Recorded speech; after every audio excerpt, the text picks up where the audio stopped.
तो guys are video तो देखिथिबे आमे बन्या पानी देखिबाकू जाइथिलु। तो ए वीडियो लास्ट पर्यंत देखंतु देले जानि पारि लोक माने केमिति असुविधा रहउचंती। तो हे गाइज मुएली कानु बालेश्वर टुका।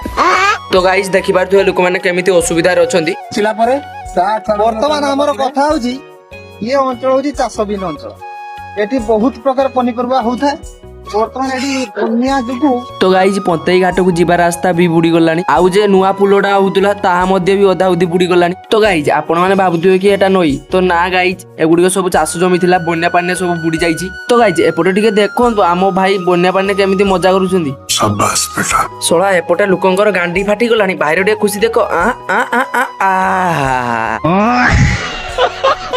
तो गाइज एपटे भाई जने माछ धरिया पई जाल बगुतले काहेकि ना तांको पेट आ तांको परिवार पेट तो निहाती पुछिबाक हेबो ना। तो गाइज दुखर कथा हे कि भाई जाल तो बगुतले किंतु जालरे गुटे माछ आसुनतुला। तो गाइज मते तो या देखि भाई मानकु सहाय्य करबाकू मन होउतला किंतु कोन करबी निजे तो बापा पैसा रे चले आउ। बात तो सही है। तो गाइज आपण माने मोर 10K फॉलोअर्स जल्दी कंप्लीट कर दियो देले मु जे माने असुविधा रे अछंती ताको निश्चय सहाय्य करबी। बड़ा हरामी हो बेटा। तो गाइज आमे घुरु घुरु जेहेतु ना डेरी हो गलानी तेनु आमे बालेपाड़े अवस्थित विष्णुप्रिया होटल को चली गलु खाइया पई। तो गाइज आमे समस्त जाई सेठी निरामिष मिल ऑर्डर करथिलु जा हेउ 5 मिनिट भीतर भाई हमको आम मिल दे दिथिले तापर आमे फटाफट खाई देथिलु। तो गाइज आपण माने भाबुथु या पाखरे होटल खाइया पई पैसा अछि किंतु लोक माननकु सहाय्य करिया पई पैसा नाही। तो मु जेउ भाई माननको साथर जाईथिली सेही भाई माने ही पैसा देथिले। तो गाइज आपण माने मो वीडियो केउठु देखुचंती कमेंट रे कहिबे आउ फॉलो एंड सब्सक्राइब करी निश्चय जिवे।